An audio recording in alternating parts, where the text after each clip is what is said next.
दी हमें आजादी बिना खड़ग बिना ढाल, साबरमती के संत तूने कर दिया कमाल, दे दी हमें आजादी बिना खड़ग।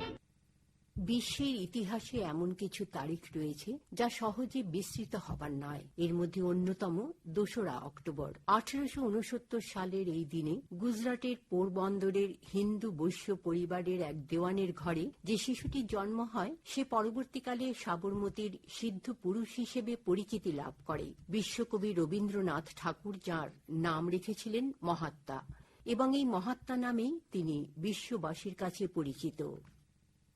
मेरा ईश्वर मुझको रोकता है व्यभिचार करने से, मेरा ईश्वर मुझको रोकता है किसी का खून करने से, मेरा ईश्वर रोकता है मुझको किसी को झुठलाने के लिए, किसी को धोखा देने से। वो तो ईश्वर है, उसका वो तो ईश्वर के सब गुण बने कि वो ईश्वर का गुण का मैं स्तवन करूं तो ईश्वर के नजदीक में पहुंच जाऊं। मैं ईश्वर का काम न करूं और किसी ईश्वर का नाम दूं तो ईश्वर को धोखा देता हूं।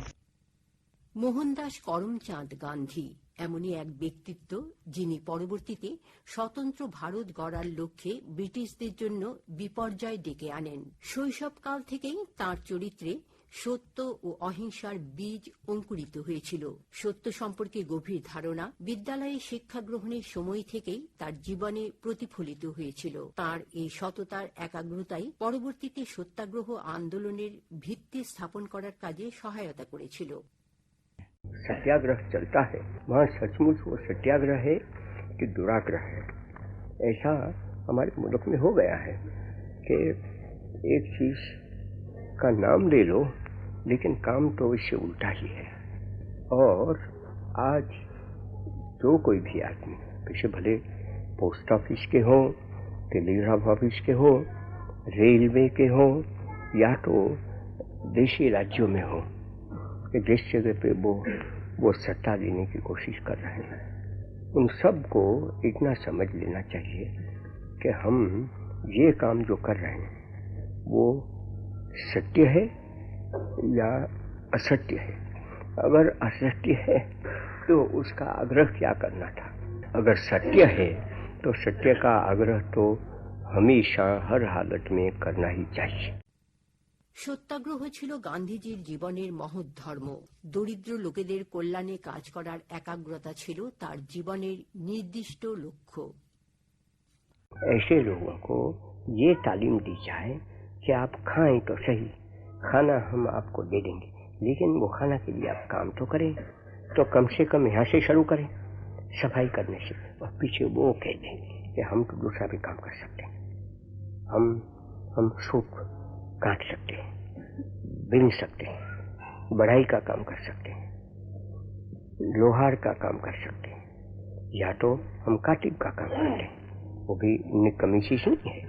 जो चीज हम सिलाई का काम करते हैं, इतनी चीजें इस हिंदुस्तान में पड़ी है कि वो अगर लोग भले कल करोड़पति थे आज तो करोड़ चले गए, ऐसा तो दुनिया में बहुत होता जाता है, तो वो करोड़ का लिए रोता रहेगा, ये कहेगा कि मैं तो करोड़पति हूँ, मैं क्यों कोई भी काम करूँ, कभी से हमारा काम बिगड़ जाता है। हम जो काम करना चाहते हैं वो काम बन नहीं सकता है। इसलिए मैं तो कहूँगा बड़ी अदब से लेकिन बड़ी दृढ़ता से कि जितने कैंप हमारे चलते हैं वो कैंप अगर देखो तो आदर्श चीज होनी चाहिए, उसमें सफाई इतनी, उसमें गंदगी तो बिल्कुल नहीं, लोग पड़े हैं सब हैं, उन्होंने अपना काम तो ढूंढ लिया है। দক্ষিণ আফ্রিকায় থাকাকালীন বর্ণ বৈষম্য সম্পর্কে অভিজ্ঞতা ছিল তার জীবনের এক সন্ধিক্ষণ। সেখানে তিনি বর্ণ বৈষম্যের বিরুদ্ধে আন্দোলন শুরু করেন। और कोई पूछे कि आप लोग किससे डरते हैं तो कहें कि हम तो किसी से नहीं डरते हैं, एक ईश्वर पड़ा है, वहां पड़ा है और हमारे दिल में पड़ा है, हृदय आकाश में पड़ा है और इस आकाश में पड़ा है, उस ईश्वर से हम डरते हैं। দক্ষিণ আফ্রিকা থেকে ভারতে প্রত্যার্পণের পর 1917 সালে চম্পারণের নীল চাষীদের ওপর ব্রিটিশদের নৃশংসতা তাকে প্রভাবিত করে। তখন তিনি ব্রিটিশদের বিরুদ্ধে রুখে দাঁড়াবার সিদ্ধান্ত গ্রহণ করলে রাষ্ট্রদ্রোহের অভিযোগে তাকে গ্রেপ্তার করা হয়। যদি তোর ডাক শুনে কেউ না আসে তবে একলা চলো রে। গান্ধীজি চম্পারণের দরিদ্র নীল চাষীদের কল্যাণ ও উন্নতির জন্য যেসব কাজ করে গেছেন তার মধ্যে অন্যতম হচ্ছে চাষীদের পরিষ্কার পরিচ্ছন্নতা সম্পর্কে সচেতন করে তোলা। 1933 সালে কলকাতার কংগ্রেস অধিবেশনে তিনি দেশের শৌচাগারগুলির দুরবস্থার কথা তুলে ধরেন। हरिद्वार में जब कुंभ का मेला था तो हमारा सबका काम था कि वहाँ के जो कैंप का सैनिटेशन था वो सैनिटेशन फजर में करने के लिए हम निकल जाते थे और वो सब जो मेला करते थे यात्री लोग आते थे वो सबको तो उसका साफ कर देते थे। सिवाय मुझको तो चैन नहीं हो सकता था और सबको वो तालीम दी गई। लेकिन मैं कहूँगा कि उसका पहला काम ये है कि अपनी कैंप है उसको बिल्कुल साफ रखना। ভারতে প্রত্যার্পণের পর তিনি তাঁর গুরু গোপালকৃষ্ণ গোখলের পরামর্শে দেশব্যাপী রেল যাত্রা শুরু করেন এবং এর ফলে দেশের গ্রামাঞ্চলের দারিদ্রতা ও দুরবস্থার প্রতিচ্ছবি তাঁর কাছে স্পষ্ট হয়। স্বনির্ভরতার জন্য তিনি খাদির বস্ত্র প্রস্তুত করার উপর জোর দেন এবং সেই উদ্দেশ্যে চরকাকে স্বদেশী আন্দোলনের প্রতীক হিসেবে চিহ্নিত করেন। हिंदुस्तान ने मान लिया कि चरखा है वो तो अहिंसा का प्रतीक है, उसकी निशानी है। आज वो निशानी तो गुम हो गई। अगर वो निशानी रहती तो आज हमारे सामने जो चीज बन रही है वो तो नहीं बनने वाली थी। সাধারণ থেকে শুরু করে সর্বস্তরের জনসাধারণ তাঁর ব্যক্তিত্বে প্রভাবিত হয়েছিলেন। তিনি বলেছিলেন, ভবিষ্যৎ নির্ভর করে বর্তমানের কর্মের উপর।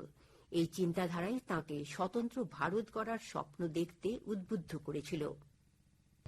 मेरी व्याख्या के स्वराज में तो हम एक दूसरे को भाई भाई समझकर बैठे। हमारे दुश्मन कौन हो सकते हैं? क्या हमारे भाई दुश्मन होंगे? मुसलमान के दुश्मन हिंदू सिख और हिंदू और सिख के दुश्मन मुसलमान, या तो उन दोनों के सिख पीछे ख्रिस्ती या तो पारसी यहूदी कोई भी हिंदुस्तान के हो, ऐसे कैसे दुश्मन हो सकते? हम तो दुनिया में किसी को दुश्मन बनाना नहीं चाहते, हम किसी के दुश्मन बनना नहीं चाहते। মহাত্মা গান্ধীর স্বাধীনতা সম্পর্কে ধারণা আজও প্রাসঙ্গিক। তিনি বলেছিলেন, যেদিন স্ত্রী লোকেরা রাতে স্বাধীনভাবে সড়কে চলাফেরা করতে পারবেন সেদিনই নিশ্চিত হবে যে ভারত স্বাধীনতা লাভ করতে সক্ষম হয়েছে। कानून तो ये कहता है, सच्चा कानून, कि अगर पंचायत राज है, लोगों के नाम से ही राज चलता है, लोगों के काम से ही राज चलता है, तो लोगों के पास से पैसा तो लेना पड़ेगा, लेकिन वो पैसा लेते हैं उससे 10 गुना उनके घर में जाना चाहिए। তিনি বিশ্বাস করতেন, গ্রামাঞ্চলের উন্নতি ছাড়া ভারতে পরিবর্তন আনা সম্ভব নয়। किसानों को पूरा दाम न मिले या तो बहुत कम दाम मिले, तो ऐसा तो होना नहीं चाहिए।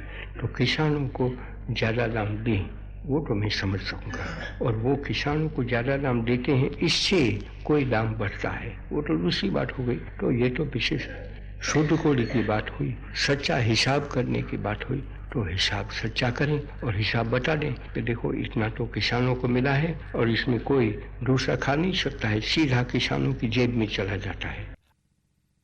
ব্রিটিশ সাম্রাজ্যবাদের বিরুদ্ধে তাঁর আন্দোলন এমন স্তরে পৌঁছেছিল যে জনসাধারণ অতি সহজেই তাঁর আহ্বানে সাড়া দিতেন। তবে তিনি রেডিওর সান্নিধ্যে আসতে দ্বিধা বোধ করলেও দেশভাগের পর শরণার্থীদের কাছে তাঁর বার্তা পৌঁছে দিতে রেডিওকেই বেছে নিয়েছিলেন। 1947 সালের 12 নভেম্বর প্রথম আকাশবাণী মারফত তার বার্তা সম্প্রচারিত হয়। जिस जगह पे हिंदुस्तानी लोग पड़े हैं वहाँ सब इंतजाम कर लिया कि वो मेरी आवाज़ पहुँच जाए। ये तो एक खूबी है, ईश्वर की एक गति पड़ी, गहन गति पड़ी है, तो इस तरह से ऐसा आवाज़ वो सब जगह पे पहुँच जाए वो कोई छोटी बात नहीं है। तो वो सब मैंने देख लिया और कहा कि यहाँ से बोलो, तब तो यहाँ से जो बोलता हूँ उस आवाज़ की शक्ति है उससे आधी और बढ़ जाती। तो मैंने कहा कि बड़े वही अच्छा है, तो चलो मैं वहाँ चला जाऊँगा। तो चला गया। तो वहाँ भी उन लोगों को मैंने रिपोर्ट सभी मनाने का कहा है, तो जो मैंने आपको यहाँ कहा है वो भी उनको सुनाए।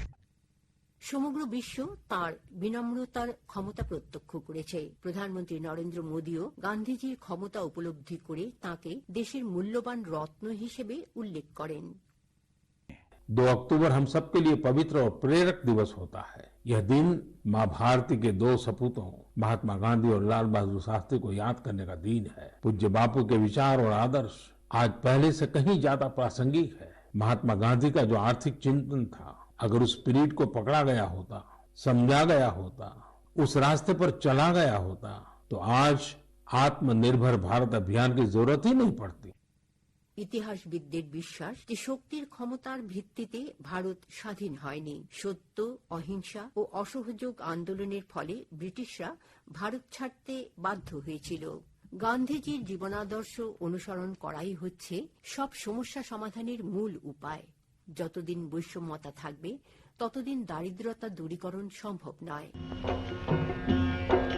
दी हमें आजादी बिना खड़ग बिना ढाल, साबरमती की संसद ने कर दिया कमाल। दे दी हमें आजादी बिना खड़ग। গান্ধীজির এই চিন্তাধারা প্রাসঙ্গিক ছিল, আছে এবং ভবিষ্যতেও থাকবে।